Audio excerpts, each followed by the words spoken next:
तर हा माझा मिनी ब्लॉग.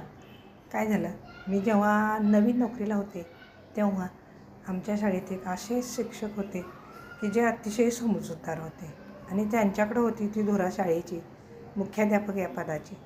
तर झालं असं की मला वर्गात कोणी पालक आले आणि जर काय चुका काढल्या, जर बडबडायला लागले तर मी सरळ त्यांच्याशी भांडायचे. तर म्हणायचे माझंच कसं बरोबर आहे आणि तुमचं कसं चुकीचं आहे ते अगदी पटवून सांगायचं.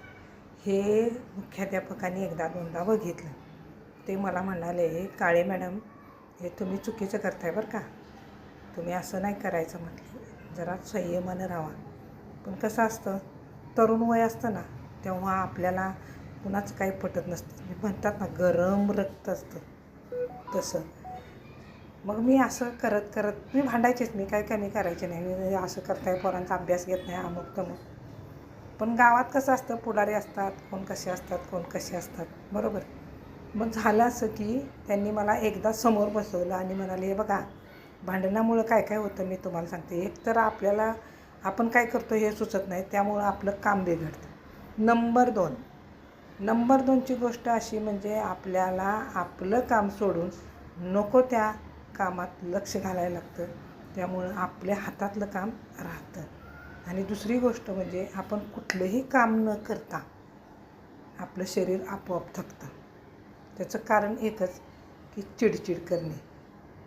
तेव्हापासून मी काय करायला लागले, पालकांना समजावून सांगायचं, पोरांचं पण कौतुक करायचं. पण एक काळ असा होता की आपल्याला तरुणपणात कुणी कितीही काहीही सांगू दे, जेव्हा आपलं वय 25च्या आत असतं तेव्हा. तर म्हणून लोक असे म्हणतात की 25 वय होईपर्यंत काही समजत नाही, लास्ट 25 म्हणजे गद्धे 25 त्याला का म्हटलं, तर हे लास्ट असतं वर्ष. त्यानंतर आपण काय करत असतो, जरा सुधरत असतो आणि शहाणे होत असतो, कारण आपल्याला व्यवहार कळायला सुरुवात होत असते. तर ह्या आठवणी मला सहजच आल्या.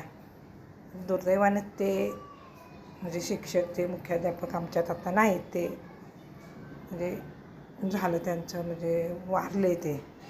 तर कधी कधी असे प्रसंग येतात की आठवून जातं की हे बरोबर आहे, शांतच राहणं.